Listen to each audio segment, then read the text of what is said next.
வணக்கம்.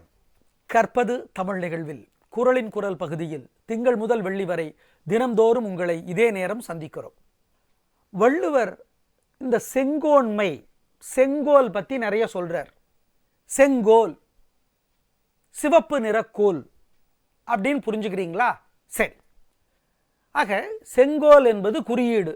எதனுடைய குறியீடு? நியாயத்தினுடைய, அறத்தினுடைய குறியீடு.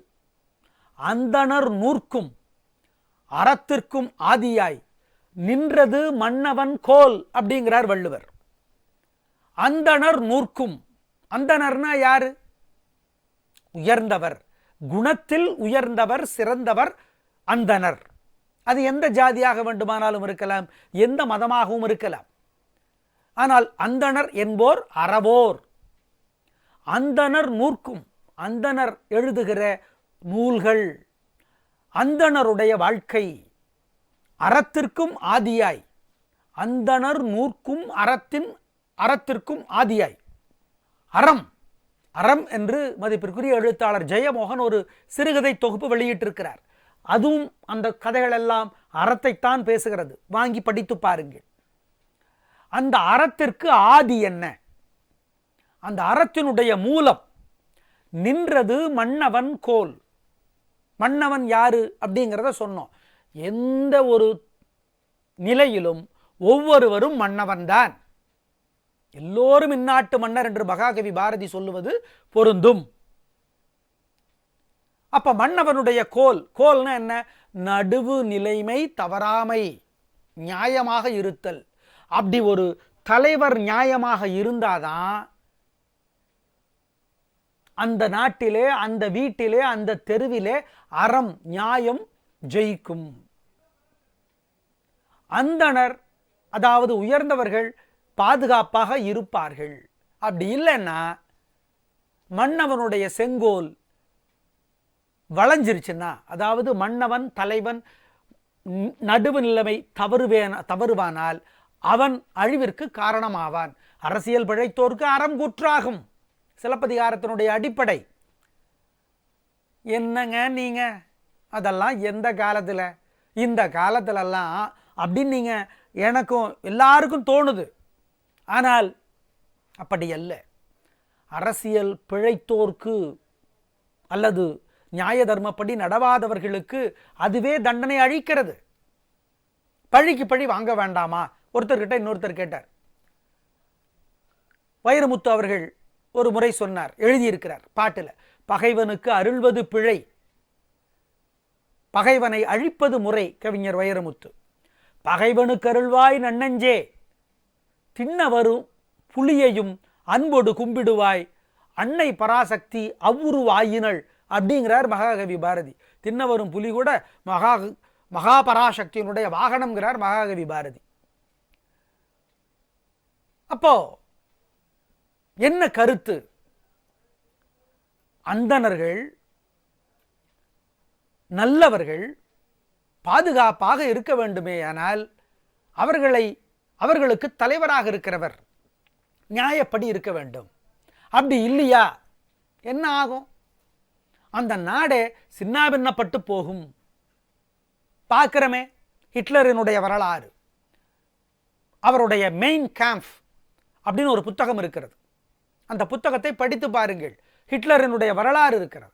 எப்படி உச்சம் தொட்டு அப்படியே கீழிறங்கி அழிந்து போனான்.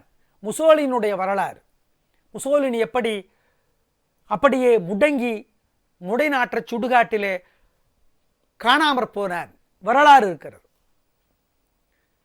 எப்படி நெப்போலியன், இவர்களெல்லாம் விறுவிறுவென்று மேலே போய் வீணாய் போனவர்கள். காரணம், அறத்தை அவர்கள் கை கொள்ளவில்லை.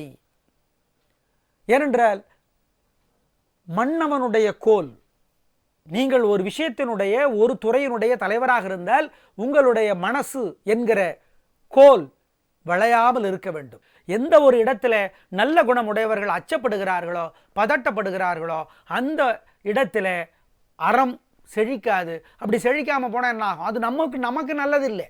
இப்போ நீங்கள் ஒரு துறையினுடைய முதல்வராக இருக்கிறீர்கள், நீங்கள் நியாயப்படி நடந்துக்கல, அப்போ உங்களை அறம் அழிக்குமா? அம்மா கண்டிப்பாக அழிக்கும்.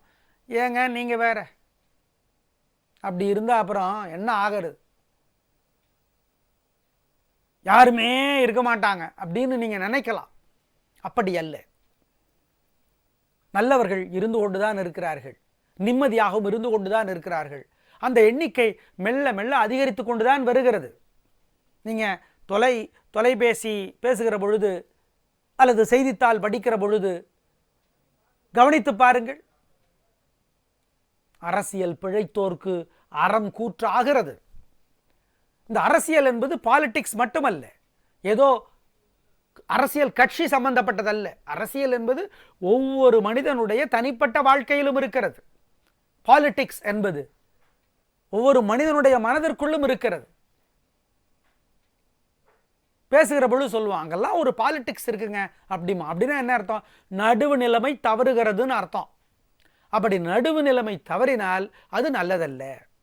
மதிப்பிற்குரிய முன்னாள் முதலமைச்சர் காமராஜர் கிட்ட போய் அவருடைய உறவினர் மருத்துவக் கல்லூரிக்கு இடம் கேட்டார். காமராஜர் ஒரு பதில் தான் சொன்னார், இங்கே பார், அவனோட மதிப்பெண் நல்ல மதிப்பெண்ணாக இருந்தால் இடம் தானாக கிடைக்கும். அப்படி இடம் கிடைக்கலையா அவனுடைய மதிப்பெண் போதுமானதா இல்லை, இதில் நான் என்ன பண்ண போகிறேன், போயிடு அப்படின்ட்டார். இதுதான் காமராஜர். அதனால தான் அவரை தமிழகத்தினுடைய மிகச்சிறந்த முதல்வர் என்று போற்றி புகழுகிறோம் இன்னைக்கு வரைக்கும்.